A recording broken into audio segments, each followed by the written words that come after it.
शेतकरी बंधूंनो नमस्कार. मित्रांनो, आपले जे काही फळबाग आहे किंवा घर आहे, घराच्या अवतीभोवती घुस व उंदीरांचा जो काही प्रादुर्भाव हा दिवसेंदिवस वाढत चाललाय. कारण की का आता पावसाळा संपलेला आहे व पावसाळा यावेळेस पाऊस जास्त असल्यामुळं त्यांचे जे काही नळे आहे ते पूर्णपणे बुजून गेलेले.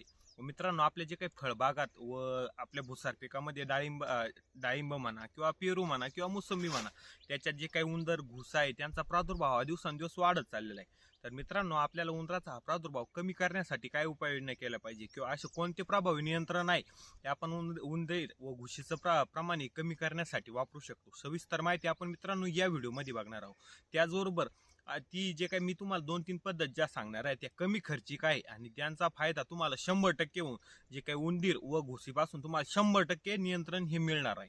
तर मित्रांनो नमस्कार, मी ॲग्रिकॉस पांडुरंग अंकुशराव तावरे स्वागत करतो तुमचं आपल्या कृषी वैद्य चॅनलवरती. मित्रांनो, तुम्ही जर चॅनलला सबस्क्राईब केलं नसेल, चॅनलला सबस्क्राईब करून पेजला फॉलो नक्की करा. मित्रांनो, जे काही उंदीर व घुस असतात हे आपल्या पिकामध्ये खूप जास्त नुकसान करतात. त्याचबरोबर आपल्या पाईपलाईन कतरणं, जे काही मोटरचे वायर खाणं, त्याचबरोबर मित्रांनो हे आपला तैवान पीकचा बगीचा आहे, याच्या ठिकठिकाणी ना जे काही उंदराचे बिळं होते. तर मित्रांनो या ठिकाणी ना उंदराचे बिळं होते. तर मित्रांनो मी ज्या उपाययोजना केल्या मी तुम्हाला त्या सांगणार आहे. त्याचबरोबर आणखी कोणत्या उपाययोजना करू शकतो त्या सुद्धा सांगणार आहे.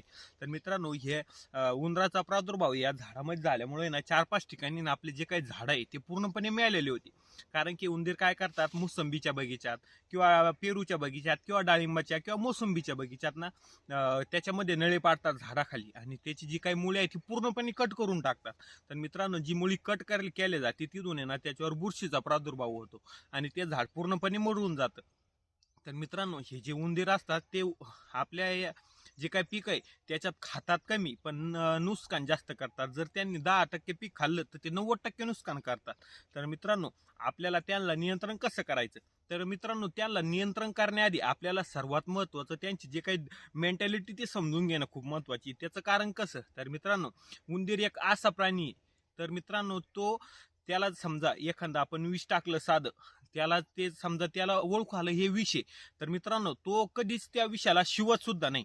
आणि त्यांच्या म्हणजे लक्षात इतकं असतं, समजा त्यांना वाटलं त्यांना जर माझ्यापासून धोका आहे तर त्यांना ते माझ्याजवळ कधीच येणार नाही. किंवा तुम्ही त्यांना एखादं औषध टाकलं, त्यांना समजलंय आपल्याला मारण्यासाठी औषध आहे, तर मित्रांनो त्या औषधात जीवनभर जाणार नाही. त्या औषधापासून ते 100% पूर्णपणे लांब पळतील. तर मित्रांनो आपल्याला आपल्या घराजवळील किंवा फळबागातील किंवा भुसार मालातील जे काही उंदीर नियंत्रण किंवा घुस नियंत्रण करण्यासाठी आपण काय उपाययोजना करू शकतो. मित्रांनो मी ह्या डायमाजी जो काही माझा तैवांग पिनचा प्लॉट आहे याच्यात जवळपास 9 ते 10 झाडं होती, ती पूर्णपणे उंदरांना मुळी कट केल्यामुळं पूर्णपणे मेलेली होती. मित्रांनो मी काय उपाययोजना केल्या त्या, तर मी सुरुवातीला आहे ना झिंक फॉस्फेट असतं आपलं सर्वात प्रभावी नियंत्रण मित्रांनो झिंक फॉस्फेटचं उंदराविरुद्ध. आपलं जे काही झिंक फॉस्फेट आहे त्याला जे काही उंडा असतो आटा त्याच्यात मिक्स करायचं, बारीक बारीक गोळ्या बनायचं आणि त्यांच्या नळ्याजवळ टाकून द्यायचं, जेणेकरून ते पूर्णपणे खाऊन ते मरून जाते. दुसरं म्हणजे जे काही आपण मुरमुरे असतो, मुरमुरे तेल आणि झिंक फॉस्फेट आपण काय करायचं, गोड तेलामध्ये झिंक फॉस्फेट टाकायचं, त्या मुरमुऱ्याला लावून नळ्याजवळ टाकून द्यायचं, जेणेकरून ते पूर्णपणे उंदीर त्याला खाऊन ते मरून जातील. दुसरं म्हणजे आपण जे काही खत वगैरे टाकतो, समजा मोकळ्या पिकामध्ये गावामध्ये खत टाकतो किंवा हरभऱ्यामध्ये किंवा बेसल डोसमध्ये सुद्धा आपण हे पेरूला मोसंबीला जे खत टाकतो त्यात आपण झिंक फॉस्फेट आहे ना जिथं नळा आहे तिथं त्या खतामध्ये मिक्स करून टाकून द्यायचं. तर मित्रांनो हे सुद्धा प्रभावी नियंत्रण असं उंदरावरती आहे. तर मित्रांनो आपल्याला सर्वात जो काही प्रभावी नियंत्रण तर मित्रांनो ती कोणतं आहे, तर मित्रांनो आपल्याला काय करायचं आहे, 10 ग्राम झिंक फॉस्फेट घ्यायचं आहे, त्याच्यासोबत 10 ml देशी दारू घ्यायची आहे आणि त्याच्यासोबत 20 ते 25 ml हे पाणी घ्यायचे. हे पूर्ण जे काही द्रावण आहे ते एकत्र करायचे आणि तुमच्या समजा घराजवळ किंवा गोठ्यामध्ये म्हणा किंवा जिथं नळ्याची संख्या उंदरांच्या नळ्याची संख्या अति जास्त आहे मग ते बागेत म्हणा कुठं तिथं ठेवून द्यायचंय. मित्रांनो हे अल्कोहोल काय करतं, अल्कोहोलच्या वासानं जे काही उंदीर आहे त्याच्याकडे आकर्षित होतात आणि जे काही ते द्रावण आहे ते पूर्णपणे पितात.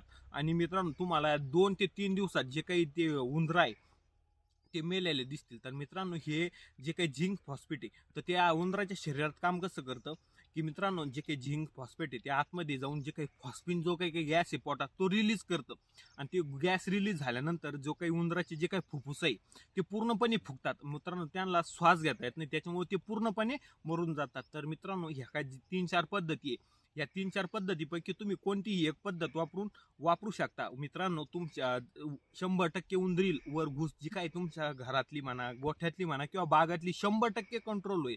तर मित्रांनो, तुम्ही कोणता पर्याय हा वापरला व तुम्हाला रिझल्ट कसे आले मला नक्की कमेंट करून सांगा. व चॅनलवर नवीन असाल तर चॅनलला सबस्क्राईब करायला व पेजला फॉलो करायला अजिबात विसरू नका. धन्यवाद.